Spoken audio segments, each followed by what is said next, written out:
आपकी कथा हमने रद्द कर दी है हम लोगों ने, क्योंकि आपने जो आंदोलन में हिस्सा लिया और ये सब जो कार्य किए आपने, हमारे क्षितिज ठाकुर के बारे में भी आपने कहा कैंसिल नहीं कराई होती। आज हमारे हृदय के अंदर इतनी पीड़ा हो रही है कि हजारों लोगों को हम भगवान के नामों का सुमिरन करवाते, मगर इनके वजह से आज हम भगवान नाम सुमिरन नहीं कर पा रहे हैं। क्या ये धर्म है? तो ये धर्म है तो मुझे बता, धर्म किसको कहते हैं? धर्मो रक्षते रक्षिताम। आप मेरी कथाओं को रुकवाते चाहिए, मगर मेरा बोलते ना परमेश्वर बैठा है, मेरे बांके बिहारी जी बैठे हैं, मारो तो ठाकुर जी बैठो है। ऐरी मैं तो प्रेम दीवानी, मारो दर्द ना जाने कोई, जाने तो जाने मारो गिरधर गोपाल, दूसरो ना कोई। और आने वाले समय में वसई विरार के अंदर ये नजर आएगा। टॉप 10 महाराष्ट्र न्यूज मध्ये आपलं स्वागत। वसई विरार शहर या शहराचा खरा विकास झालाय का? वसई विरार शहर महानगरपालिकेची स्थापना होऊन जवळजवळ आज 13 ते 14 वर्ष पूर्ण झाले, परंतु खरंच या शहराचा विकास झालाय का? आणि विकास झाला नाही तर त्याच्या मागचं नेमकं कारण काय? काही लोक आहेत जी या शहराचा विकास करण्याचा प्रयत्न करतात, परंतु त्या लोकांच्या सोबत जाणाऱ्या लोकांसोबत काय होतं हे जाणून घेण्यासाठी आज आपण या ठिकाणी चर्चा करणार आहोत। आणि या चर्चेला आपल्या सोबत जोडले गेलेले आहेत महामंडलेश्वर हेमांगी सखी। काही दिवसांपूर्वी C1 आणि C2 असा वाद आपल्याला वसई विरार शहरामध्ये पाहायला मिळाला। कशा प्रकारे आणि कशा पद्धतीने C2च्या ज्या इमारती आहेत त्या C1 मध्ये करण्यात आल्या आणि त्या ठिकाणच्या लोकांना बेघर करण्याचा प्रयत्न केला, परंतु कुठे ना कुठेतरी आगरी सेनेच्या कैलास पाटलांमुळे आज या इमारती वाचल्यात। आज ज्या ठिकाणी आपण बसलो आहोत त्या ठिकाणच्या इमारतीची सुद्धा अशीच अवस्था होती। जर ही इमारत C1 मध्ये आली तर मग C2 मध्ये ती कशी झाली, आणि जर ती C2 मध्ये असेल तर तिला C1 कशी करण्यात आली, याच्या मागचं नेमकं कारण काय? अनेक दिवसांपासून भूमाफिया या सगळ्या प्रकारची गोष्ट करतात। असाच काहीसा प्रकार महामंडलेश्वर ज्या आपल्या धर्माच्या गुरु आहेत, एक किन्नर असून त्यांनी किन्नर समाजाला उंच करण्यासाठी म्हणजे किन्नर समाजाला सम्मानित करण्यासाठी एक मुलाचं काम, धर्माचं काम ते करतात आणि त्या कामामध्ये त्यांना बाधा आणलं जाते। जाणून घेऊया नेमका सगळा काय प्रकार है। नमस्कार। आपका जो भागवत सप्ताह 30 तारीख को होने वाला था वो रद्द हुआ ऐसा हमने सुना है, क्या ये बात सच है? श्री रामनगर जो संतोष भवन से आगे लगता है वहां पे कथा का आयोजन की बात चली, हम मिलने भी गए वहां पे। अच्छा शिव मंदिर है, शिव मंदिर पे स्वयं गंगा दशहरा के दिन माँ गंगा के अवतरण का कथा का नींव रखने वाले थे, हम कथा करने वाले थे वहां पे, मगर वहीं श्री रामनगर के लोगों ने कह दिया कि आपकी कथा हमने रद्द कर दी है हम लोगों ने, क्योंकि आपने जो आंदोलन में हिस्सा लिया और ये सब जो कार्य किए आपने, हमारे क्षितिज ठाकुर के बारे में भी आपने कहा, तो हमने एक ही चीज कहा, हमने ऐसा कौन सा गलत शब्द उनके बारे में कह दिया है? आपको ऐसा कौन सा गलत शब्द लगा ये आप मुझे बताएं। बोले नहीं हम नहीं कर सकते, आपका कथा रद्द कर दिया। तो इससे ये पता चलता है कि यहाँ जो ये क्षेत्र अब बन चुका है, ये कुरुक्षेत्र बन चुका है। ये कोई धर्म क्षेत्र नहीं है, ये कुरुक्षेत्र है। अगर धर्म क्षेत्र होता तो हमारी कथा कैंसिल नहीं होती, हमारी कथा को रद्द नहीं करवाया गया होता। ये सब पॉलिटिक्स है और धर्म क्षेत्र में कभी भी पॉलिटिक्स नहीं होना चाहिए।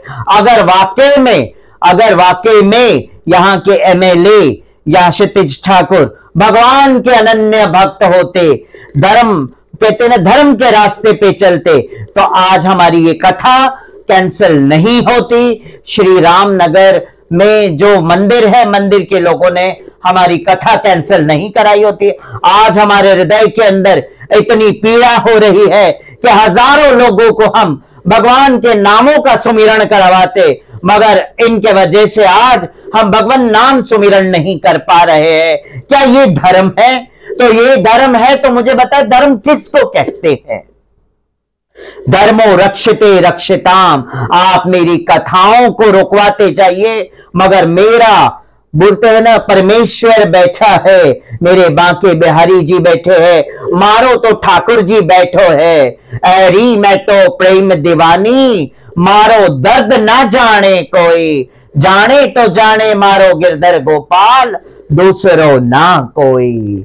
अब जब जब धर्म की हानि हुई है, तब तब ईश्वर ने अपने प्रतिनिधियों को ऐसी अलौकिक शक्तियां दी है कि इन सब चीजों का सामना करके आगे उभर के आएंगे, और आने वाले समय में वसई विरार के अंदर ये नजर आएगा। बेघर करना क्या ये विकास है? पर उनका ऐसा कहना है कि हमने तो विकास किया है। क्या विकास किया है? वसई विरार के अंदर आज भी पानी की सबसे बड़ी किल्लत होती जा रही है। हम देखते हैं लोगों में कि पानी के बारे में हाहाकार मचा हुआ है वसई विरार के अंदर। क्या ये विकास है?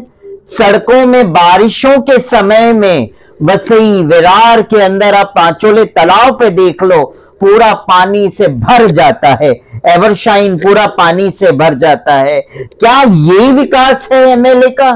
तो मुझे इसका जवाब दें आप कि क्या यही विकास है? बच्चों की शिक्षाओं के लिए उच्चतर शिक्षा, जो बच्चे यहाँ के गरीब जनता बच्चे जो बड़ी बड़ी स्कूलों में नहीं पढ़ पाते हैं, क्या उनके लिए महानगर पालिका की तरफ से स्कूल कॉलेज बनाया है? तो वो मुझे बताए, क्या ये विकास है? अगर इसको विकास बोलते हैं तो फिर विकास किसको बोला जाएगा? आप मुझे उसका जवाब दें। आपने एक बार बोला तो आपका भागवत सप्ताह बंद हुआ। क्या आपको ऐसा नहीं लगता है कि अभी ये बोलने की वजह से हर जगह पे जहां जहां आपका भागवत का कार्यक्रम होता है वो ये बंद कर सकते? तो क्या आपको डर नहीं लगता है? मैं सिर्फ ईश्वर के अलावा किसी से नहीं डरती हूं। धर्म क्षेत्रे कुरुक्षेत्रे समवेता युत्सवा माम का चैव पांडवा किम कुरुरत सांजया। तो धर्म क्षेत्र, आज वसई विरार जो धर्म क्षेत्र उसे कुरुक्षेत्र में बदल दिया। बिल्डिंगों का विध्वंसीकरण करके लोग हाहाकार मचाने लग गए।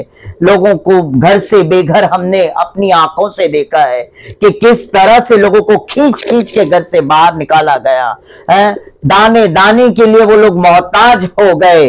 तो मैं कहती हूं, क्या ये विकास है वसई विरार के अंदर कि गरीब की बिल्डिंग को दस्तीकरण कर दो और उसकी जगह पे महाएरा का प्लान पास करके टावरे खड़े कर दो? क्या ये विकास है? आपने उस आंदोलन में, मैं भी था वहां पे, आपने एक बात कही थी कि मरते दम तक कैलाश पाटिल के साथ में खड़ी रहूंगी। मैं आज वापस से कहूंगी, मैं कैलाश पाटिल जी के श्री चरणों में प्रणाम करती हूं, क्योंकि उन्होंने कई लोगों को घर से बेघर होते हुए बचाया है और उनका कार्य सराहनीय है। कोटि कोटि नमन करती हूं कि किन्नरों का छत बचाया है उन्होंने। ये काम, मैं आज फिर भी वही बात कहूंगी, ये काम वसई विरार के एमएलए का था। एमएलए एक बार भी हमारी बिल्डिंग में, हमारे एरिया में क्यों नहीं आए देखने कि भाई यहाँ के लोगों का क्या हालचाल है, कैसे है? यहाँ के नगर सेवक तक नहीं आ पाए अभी तक। नगर सेवक ने भी एक बार भी निरीक्षण नहीं किया। तो ऐसा विकास हमें नहीं चाहिए। नहीं, लेकिन आप ये जो चीज बोल रहे हैं, इस चीज का आपको भारी कीमत चुकानी पड़ेगी। आप जिस गढ़ में खड़े, वो गढ़ ठाकुरों का है, उनके खिलाफ आप कैसे लड़ेंगे? क्योंकि अगर उन्होंने आपका भागवत सप्ताह ही होने नहीं दिया तो आप क्या करेंगे? देखिए, मेरी जहां तक कथा की बात है, मेरा कार्य है, मैं एक धर्म गुरु हूं, मेरा कार्य है, मैं कथा के लिए बात करती रहूंगी। और कथा अगर नहीं होने देंगे तो कहते ईश्वर परम कृष्ण सच्चिदानंद विग्रह अनादि आदि गोविंदम सर्व कारणे कारणम। मैं यही कहूंगी कि ईश्वर परम कृष्ण है। मैं यही कहूंगी कि एमएलए की मां प्रवीणा ठाकुर जी वो खुद स्वयं कृष्ण भक्त है।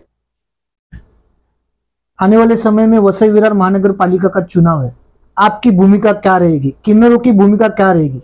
अब तो मैं यही चाहती हूं, वसई विरार का इलेक्शन हो तो इसके अंदर किन्नरों की अहम भूमिका किन्नर निभाना चाहेंगे और इलेक्शन में खड़े रहना चाहेंगे और वसई विरार के लिए अपने आप को जीवन में समर्पित करें किन्नर। आपल्या सोबत यावेळेला महामंडलेश्वर होत्या। आज आपण जर पाहिलं तर वसई विरार शहरामध्ये हे नवीन नाहीये, वसई विरार शहरामध्ये अशा प्रकारे अनेकदा या गोष्टी झालेल्या आहेत व सत्ताधाऱ्यांच्या विरुद्ध बोलले तर त्यांना कशा प्रकारे दाबला जातो त्याचा हा एक आपल्याला उदाहरण पाहायला मिळतो। आता सखी महामंडलेश्वर म्हटलं तर त्या एका धर्माच्या गुरु आहेत, म्हणजे आपल्या धर्मप्रचारक आहेत, म्हणजे एक संत मंडळी आहे। आज आपण जर पाहिलं तर जगामध्ये किन्नरांची एक वेगळी ओळख आहे, परंतु एक किन्नर असून त्याने आज कुठे ना कुठेतरी भागवत सप्ताह सुरू केलेला आहे, म्हणजे किन्नरांसाठी अतिशय मोलाचं काम ते करतात। आणि मागच्या टायमाला ज्यावेळेला या C1 आणि या C2च्या ज्यावेळेला लफडी चालू होता त्यावेळेला त्यांनी आवाज उचलला आणि त्या ठिकाणी एक उग्र आंदोलन आपल्याला पाहायला मिळाला। विषय असा आहे की हा आंदोलन एकाही मोठ्या चॅनलने लावला नाही। याचा अर्थ काय हे आमचे पत्रकार बंधू सांगू शकतात, परंतु कुठे ना कुठेतरी आपल्यासारखे पत्रकार आहेत ते समाजाची बाजू नेहमीच दाखवण्याचा प्रयत्न करतील आणि या विषयावरती कुठे ना कुठेतरी एक मोठी महाचर्चा झाली पाहिजे, ती होताना आपल्याला कुठे दिसत नाही। परंतु येणाऱ्या वसई विरार शहर महानगरपालिकेच्या निवडणुकीमध्ये किन्नरांचं खूप मोठं योगदान असेल हे आपल्याला चर्चेच्या माध्यमातून पाहायला मिळालं। Top 10 Maharashtra news, Vasai Virar.